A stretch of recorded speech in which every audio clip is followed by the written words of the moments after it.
India India India Bharat আসলে India তোমরা propaganda চালিয়ে যাও। ভারত যে বাংলাদেশের সাথে hello and welcome back to brand new video Kaliyug Bangla. তো ভাই প্রথমে একটা সূচনা তোমাদের জন্য দিয়ে নিই, প্লিজ কানের মধ্যে হেডফোনগুলো গুঁজে নাও। আমি টাইম দিচ্ছি 2 সেকেন্ড, কানের মধ্যে হেডফোন গুঁজে নাও, তারপরে শুরু করবো, কারণ আজকের ভিডিওতে গালির লেভেল এক্সট্রিম অবধি যেতে পারে। তো আগেই রিকোয়েস্ট করে দিচ্ছি কানের মধ্যে হেডফোনটা গুঁজে নাও। তো ভাই আশা করি কানের মধ্যে তোমরা হেডফোন গুঁজে নিয়েছো। তো চলো এবার আসি টপিকে। ভাই আজকের দিনে আমার ভিডিও বানানোর কোনো প্ল্যান ছিল, কিন্তু এই পৃথিবীতে কিছু বোকাচোদা আছে যাদের না গালি খেলে রাত্রিবেলার ঘুম আসে। সিম্পল ব্যাপার। এদের তুমি দুধ কলা দিয়ে সাপ পোষা আর এদেরকে পোষা একই জিনিস। এদেরকে উদমা করে আজকে উল্টো করে চোদা হবে বালিকে। কিছু লোক থাকে যারা কিছু টপিক নিয়ে জানে, কিছু লোক থাকে তারা জানে না, তারা কথাও বলে। আর কিছু পৃথিবীতে মাদ্রাসা ছাপ থাকে যারা বাল কোনো কিছু বোঝে না, আগা মাথা আন্ডু গান্ডু কিচ্ছু বোঝে না, খালি ভেদারে ভেদারে ভেদারে ভেদারে ভেদারে ভেদারে। আর এদের সবার একটা জিনিসই নিয়ে প্রবলেম, সেটা হচ্ছে ইন্ডিয়া, ভারত ভারত ভারত। আবে বাংলাদেশি বোকাচোদা, প্রথমে তো লজিক্যাল হতে শেখ পৃথিবীতে, কারণ তোদের মতন ইললজিক্যাল, তোদের মতন গারল চোদা, তোদের মতন কি বলবো লুঙ্গি পরা মাদ্রাসা ছাপ মেন্টাল চোদা আমি তো আমার লাইফে দ্বিতীয়বার দেখিনি। আজকে তোদের নিয়ে কথা হবে, অনেক কথা হবে। তো ভাই দেরি না করে video start, so let's go.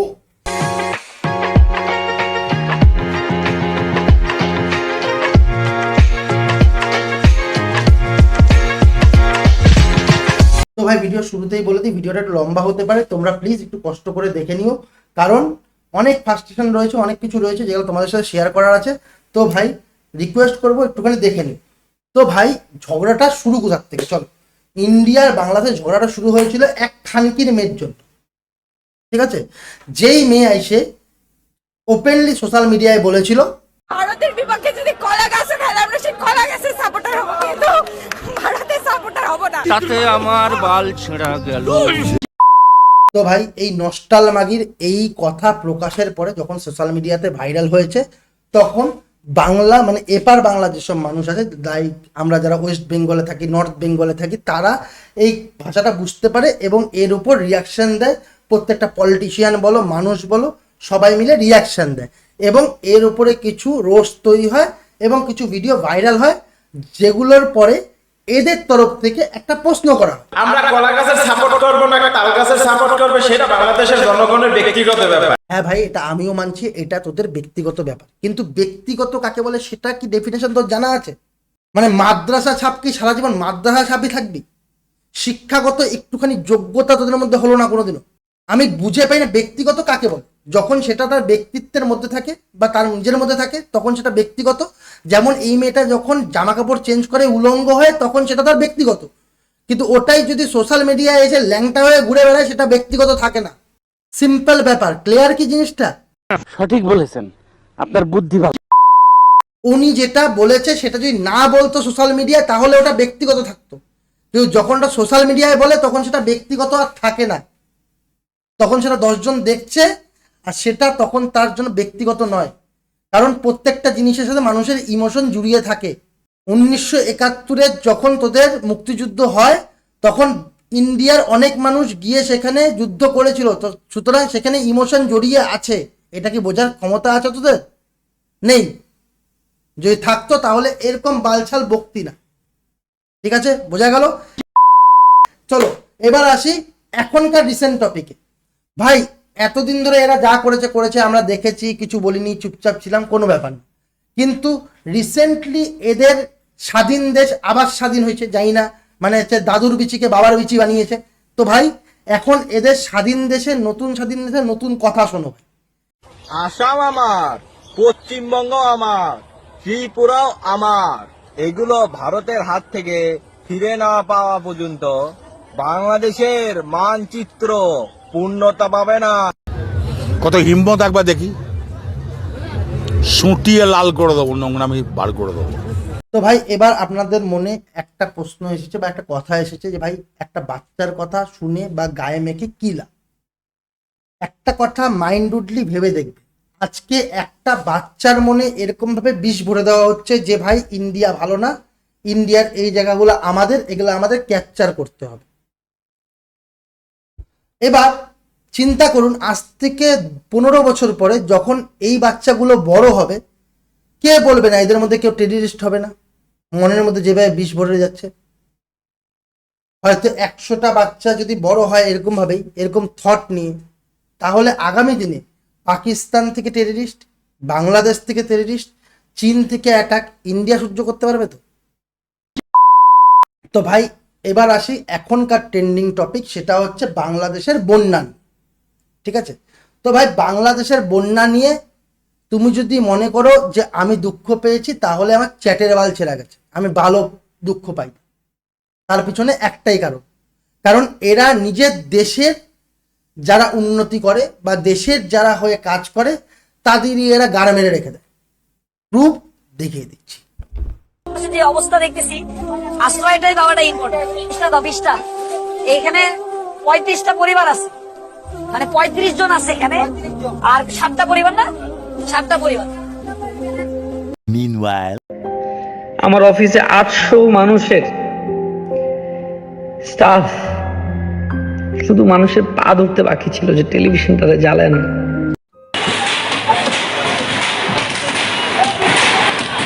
জ্বালাই দিচ্ছি, অনেক দুষ্টুমি করেছি। আমি আর কখনো ইউটিউবিং, ফেসবুকিং বা টিকটকে আমি আর থাকবো না। তো ভাই এটা দেখার পরে আমি একটাই কথা বলবো, বাল আরো 20টা বাত খুলে দাও, গাড় মেরে রেখে দাও এদের। এবার তোমরা বলবে ভাই সবাই তো এক হয় না। ভাই এই যা দেশের অবস্থা, সবাই একই। যেখানে দেশের একজন প্রধানমন্ত্রী, সে দেশ ছেড়ে পালিয়েছে, যাই করেছে না কেন, তার ব্রা নিয়ে এরকম ভাবে ঘোরানো হয়। আমার সোনার বাংলা, আমি তোমায় ভালোবাসি। একজন মহিলার ব্রা নিয়ে এরকম ভাবে ঘোরানো হয়, সারা দেশ সেটাকে দেখে এবং সাপোর্ট করে। সেই দেশের আমি মনে করি না কোনো মানুষের সঠিক মেন্টালিটি আছে বলে। হ্যাঁ, একজন 2-1জনের থাকতে পারে, এরা যারা যারা ভালো হয়ে কাজ করছে। কিন্তু একটা কথা আছে না, এক বস্তা আলুর মধ্যে যদি 10টা আলু পচা থাকে, সব আলু পচে যায়। অলরেডি সব আলু পচে গেছে, ওই 3-4টা আলু বাঁচিয়ে লাভ নেই, আমি মনে করি। তো ভাই এতক্ষণে আমি বুঝিয়ে দিয়েছি কি নিয়ে ঝগড়া, কি ছিল না ছিল, এখন কি চলছে না চলছে, ডিসকাস করা হয়ে গেছে। তো ভাই চলো এবার হবে মেন খেলা। সেটা হচ্ছে এদের অনেকেই ইন্ডিয়াকে নিয়ে অনেক ভিডিও বানিয়েছে, অনেক কথা, তো এদের এখন জবাব দেওয়া হবে। ঠিক আছে, তো ভাই এখন শুরু হবে মেন খেলা। তো শুরু করা যাক। ভারত যে বাংলাদেশের সাথে শত্রুতা করে ফারাক্কার গেট খুলে দিয়েছে, ভারত কি জানে না চীন যদি ওদের গেট খুলে দেয় তাহলে ভারত কোথায় তলিয়ে যাবে?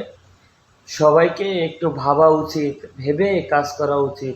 আবে বাংলাদেশি বোকাচোদা, মাদ্রাসা ছাপ, সিঙ্গেল কুত্তার বাচ্চা, তোকে কোন গালি দিব আমার মাথা আসতেছে না। ঠিক আছে, প্রথমে তোরা এই নিউজটা দেখ, সেটা আগে জরুরি। বাংলাদেশের চলমান ভয়াবহ বন্যার মধ্যেই ফারাক্কা ব্যারেজের 109টি গেট খুলে দিয়েছে ভারত।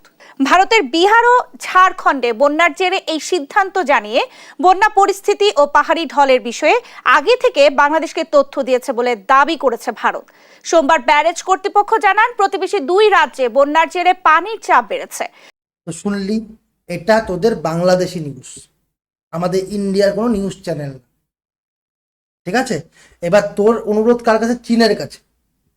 কেন বে, চীন কি তোর মারে চোদে? এবার তোর কথা অনুযায়ী চীন যদি বাত খুলে দেয় তাহলে কি হবে? চীনের কাছে অনুরোধ, বাত খুলে দাও। আরে চীন কি বোকাচোদা? তোদের দেশের পপুলেশন কত আর ইন্ডিয়ার পপুলেশন কত তুই জানিস ভালো করে। এবার তুই একটা জিনিস চিন্তা কর, করোনা টাইমে শুধুমাত্র আমরা চীনের প্রোডাক্ট কয়েক মাসের জন্য বন্ধ করেছিলাম বলে চীন থেকে মানে কমসে কম কত কোম্পানি যে ইন্ডিয়াতে ভেগে চলে এসছে তুই জানিস? চীন কি নিজের পদে নিজে বাস নিবে কোনোদিনও? তোর কি মানে মিনিমাম সেন্সটুকু নেই? এই জন্য বলি মাদ্রাসা সাহেব হয়ে লাভ নেই, একটু পড়াশোনা কর, নলেজ জোগাড় কর। নিজেই বলছিস ভিডিওতে ভাই একটু চিন্তাধারা করে দেখুন তো, নিজে চিন্তা করে দেখুন তো, নিজে একটু ভেবে চিন্তে করবেন কাজ। আর নিজেই বাল চিন্তা নাই, ভাবনা নাই, বাল চ্যাটের বাল তুমি। তোমাদের বাংলাদেশে বাল মুতে দিলে ভেসে যাবে কুত্তার বাচ্চা। যদি পশ্চিমবঙ্গের সমস্ত পাবলিক যায় বাংলাদেশের উদ্দেশ্যে মুতেও দেয় না, বাংলাদেশ ভেসে যাবে। মানে অদ্ভুত টাইপের কথাবার্তা বলে। একবার ডিপলি চিন্তা করতো, এটা কি মানা যায়? এবার আরেক বোকাচোদাকে দেখি, এ আবার আলাদা লজিকে চলে, দেখো একটু। আচ্ছা বলেন তো, এই ইন্ডিয়ার যতগুলা বাঁধ আছে প্রত্যেকটা বাঁধের সামনে বাংলাদেশ যদি একটা করে বাঁধ বানায় তাহলে বিষয়টা কেমন হবে?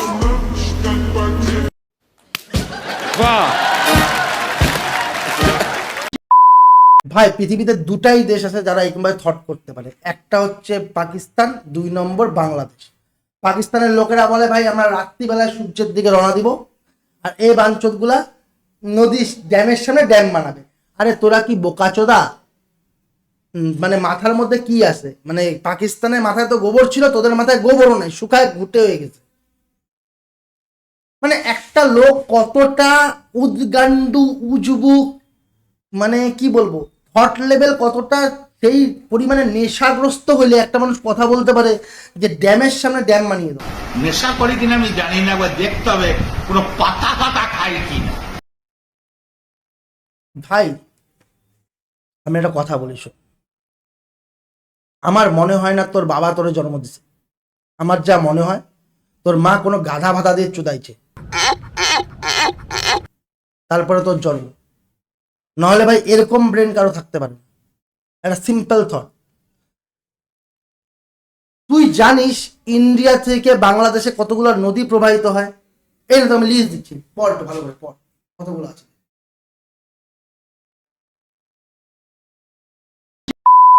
তো ভাই এবার তুই দেখলি 31খানা নদী আছে, 31খানা নদীর সামনে তোরা বাঁধ দিবি, ড্যাম বানাবি। এবার ড্যাম বানাবি কি দিয়ে? বাবার বিচি দিয়ে? টাকা লাগে না? হ্যাঁ, তোরা বলবি কি রেমিটেন্সের টাকা দিয়ে বানাবো। এই নে তোদের দেশের লোক কি বলছে রেমিটেন্স পাঠানোর জন্য, এটা শুনে নে। এ খানকি ছেলেরা, রেমিটেন্স কি তোর মার ভুদা দিয়ে আসে? রেমিটেন্স প্রবাসীকে ভরসা করিস কেন? আমরা টাকা দেবো না বাংলাদেশে, আমরা টাকা পাকিস্তানে পাঠাবো, আমরা টাকা বাংলাদেশে দেবো না। নাহলে যে দেশে থাকে সেই দেশে ব্যাংকে রেখে দেবো টাকা, বাংলাদেশে দেবো না। প্রবাসীকে ভরসা শুধিস কেন? দেশ তো একরকম চলছিল, দেশে এইগুলো করলি কি জন্য? খানকির ছেলেরা, তোর মার ভুতার মধ্যে আসে টাকা, খানকির ছেলেরা। তো ভাই এটার পরেও তোকে ধরে নিলাম যে তুই রেমিটেন্সের টাকা বাদ দিলি, নিজেরা কোনোভাবে টাকা মাকা জোগাড় করে বা বাংলাদেশের ইকোনমি বালবুথুয়া বেঁচে নিয়ে তোরা হয়তো ড্যাম দিলি। এবার একটা কথা সাইন্টিফিকলি বোঝার চেষ্টা কর, তোদের তো কোনদিন তোদের আমা বা মাদ্রাসাতে সায়েন্স পড়ায় নেই, তো এবার সাইন্টিফিকলি বোঝার চেষ্টা করবি, ঠিক আছে? এটা ইন্ডিয়া, যেহেতু উঁচু জায়গায়, এটা বাংলাদেশ, বোঝা গেল? এবার জল উপর থেকে যত নিচের দিকে যায় এটা তো স্বাভাবিক বিষয়, তোরাও জানিস, সবাই জানে। এবার এখানে একটা ইন্ডিয়া ড্যাম দিয়েছে, এখানে তোরা একটা ড্যাম দিলি, এবার জলটা কোন দিকে যাবে? নিচের দিকে। তোরা কত বড় ড্যাম বানাবি? চলো ইন্ডিয়ার থেকে উঁচু ড্যাম বানিয়ে নিলি, চল ধরে নিলাম এখানে ড্যাম বানিয়েছিস তোরা উঁচু, লম্বা করে চীনের প্রাচীর বানিয়েছিস। এইবার একটা কথা বল, কত বড় ড্যাম? জল তো উপর থেকে নিচের দিকেই যাবে, তোরা ড্যাম নদীর অনুযায়ী দিবি না, নদীর বাইরে কি করবি? নদী যখন ভরবে, ইন্ডিয়ার যখন সমান আসবে, তখন তো তোদের মোটামুটি নদী বয়ে শেষ, জল তো তোদের পুরা বাংলাদেশে ঢুকবে। মানে তোরা পুরা বাংলাদেশ বর্ডার ড্যাম দিবি? মানে কোন ভাষায় তোদেরকে আমি গালি দিব? গালি দিতেও ইচ্ছা করে না, কারণ অ্যানাকোন্ডার অন্ডকোষ নিয়ে যার মাথায় জন্ম বাল, তার বাল গালি দিয়ে কিছু হবে না, বাঁধের সামনে বাঁধ হবে। একটা কাজ কর, বলছি, তুই সিম্পল ভাষায় এরপরের থেকে বাদাম খা, যাতে তোর অন্ডকোষে, তোর শুক্রাণুতে সেই বুদ্ধিটা থাকে যেটা তোর বাচ্চা কাচ্চার হবে। তোর আর বাদাম খেয়েও লাভ হবে না, তুই বোকাচোদা। এবং শুরু করলো উই আর লুকিং ফর শত্রু, উই আর লুকিং ফর শত্রু ইন্ডিয়া, ইন্ডিয়া, ইন্ডিয়া। যুদ্ধ ঘোষণা করবো ইন্ডিয়ার মধ্যে, যুদ্ধ ঘোষণা করবো, যুদ্ধ ঘোষণা করবো যদি ইন্ডিয়া এরকম ঘটনা আমাদের প্রতি। মানে ব্যাকগ্রাউন্ডে বন্দুকের সাউন্ড লাগিয়ে নিয়ে যুদ্ধ ঘোষণা করবো, যুদ্ধ ঘোষণা করবো, যুদ্ধ ঘোষণা করবো। বলছি মুরদ আছে? একটা ড্যাম খোলাতে তোদের গাড়ির তক্তা বাটাম হয়ে গেছে, ঠিক আছে?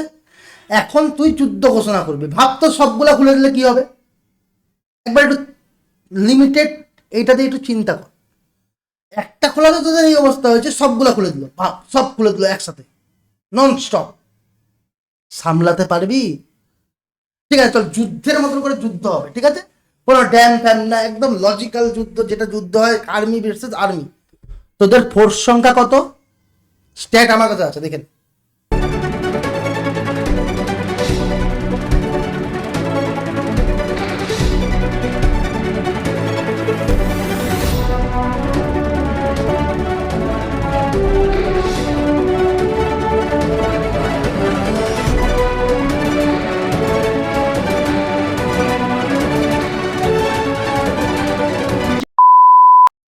ভাই দেখে নিয়েছিস?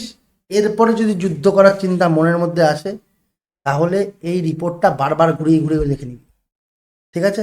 কারণ তোদের যা অকাত, তাতে আমার বিচির লোমও তোরা ছিটতে পারবি না।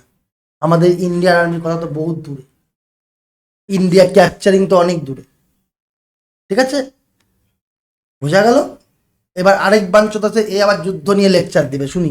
করতে চায় ভারত জীবনে কোনোদিন আমাদের সাথে স্থল যুদ্ধ করবে না, সম্মুখ যুদ্ধে কোনোদিন ভারত আমাদের সাথে লাগতে আসবে না, তারা পারবেও না।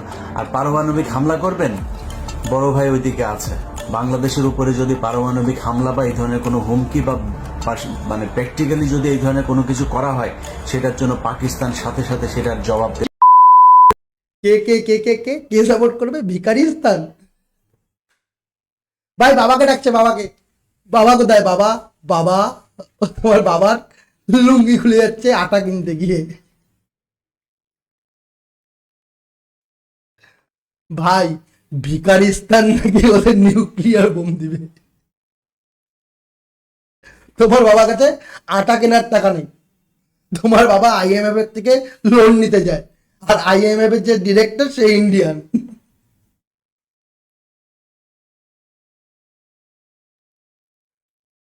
ভাই একটা কথা বলি, তোদের মারার জন্য নিউক্লিয়ার বোম চাই না। ইন্ডিয়ান যত পাবলিক আছে তোদের উদ্দেশ্যে খালি মুতে দিবে, তাহলেই তোরা ভেসে যাবি, ঠিক আছে? মুতে ভেসে গেছে বাংলাদেশ, এরকম একটা রিপোর্ট আসবে রিসেন্টলি, সেটা দেখে নিবি। অনেক আরবি যে দেখে সেই জিজ্ঞেস করে হোয়াট হ্যাপেন, তোদের দেশে কি হয়েছে? আমি বলতেছি যে যখন বলি এরকম এরকম কয়, তোরা যদি মিছিল মিটিং করবি, এ দেশে কেন আসছস? এ দেশে আসছস কাজ করার জন্য, মিছিল মিটিং এ দেশে চলে না, তোরা জানোস না? এখন যাদেরকে ধরে নিয়ে গেছে এদেরকে কি সারি দিব? এদের সাথে সাথে আমাদেরকেও বিপদে ফেলাইছে না? এমনিতে দুবাই সহ বিভিন্ন দেশের ভিসা বন্ধ। তো ভাই এই নে তোদের জন্য তোদের প্রবাসীরা রেমিটেন্স পাঠাইছে, দুবাইয়ে 54 জনকে উঠায় নিয়ে গেছে। ভাই এটা কথা বলবো, তোরা পুটকি মারা, আমি তোকে বলছি প্রথমে, তোরা পোদ মারা, তোরা পুটকি মারা বাঞ্চোদ। দুবাইয়ে গিয়ে মিছিল মিটিং করছে, দুবাইয়ের পুলিশ উঠায় নিয়ে গেছে। দুবাই ক্যাপচার করবি? দুবাই। তো ভাই এবার তোদের আমি একটা ব্রেকিং নিউজ দিই, ঠিক আছে? তালাক্তা ভাড়াক্তা, বন্যা হয়েছে, এই হয়েছে, সেই হয়েছে, সেসব বাদ দে। একটা নতুন তালাক্তা ভাড়াক্তা নিউজ আছে, সেটা আমি তোদের দিই, ঠিক আছে? দেখে নে নিউজটা। तो एक तरफ जहां बांग्लादेश की नई अंतरिम सरकार मोहम्मद यूनुस भारत की कोई बात मानने को तैयार नहीं है, वहीं दूसरी ओर भारत की तरफ से बांग्लादेश को बहुत बड़ा झटका दिया जा चुका है। दरअसल हाल ही में खबर निकल कर आ रही है कि जो बिजली भारत के द्वारा बांग्लादेश में भेजी जाती थी, उस बिजली को अब खुद भारत में यूज करने की परमिशन मिल गई है। और जो बांग्लादेश भारत से अकड़ने की कोशिश कर रहा है, अब इस बांग्लादेश का घमंड मिट्टी में मिलने जा रहा है। आपको बता दें कि बांग्लादेश अपने लिए खुद की बिजली भी प्रोड्यूस नहीं कर पाता, जिसके कारण पावर सप्लाई के लिए भारत पर डिपेंडेंट है, जिसमें भारत की अदानी पावर की झारखंड में मौजूद गोड्डा पावर जनरेशन प्लांट द्वारा अभी तक लगभग 100% बिजली की सप्लाई बांग्लादेश में की जा रही थी। लेकिन इस बीच बांग्लादेश में जो हालात चल रहे हैं, इससे भारत की तरफ से बहुत बड़ा फैसला लिया जा चुका है। और इस रिपोर्ट में आप साफ साफ देख सकते हैं कि जो बिजली बांग्लादेश को सप्लाई की जा रही थी, अब उस इलेक्ट्रिसिटी को खुद भारत के अलग अलग और नए नए प्रोजेक्ट में इस्तेमाल किया जाएगा। তো ভাই দেখে নিয়েছিস, এবার তোরা দেখ ব্যান কর, ইলিশ মাছ পাঠাস না, আমরা ইলেকট্রিসিটি পাঠাবো না। এখন থেকে তোদেরকে আমি অন্ধকারেই ছেড়ে দিলাম, তোরা এখন থেকে অন্ধকার এনজয় কর। তো দেখা হবে আবার যখন বাজে বকবি। এবার তো হয়তো মোবাইলও চার্জ দিতে পারবি না, তো মোবাইল যদি চার্জ দিয়ে আবার যদি বাজে বকিস তখন দেখা হবে। ততক্ষণের জন্য বাই।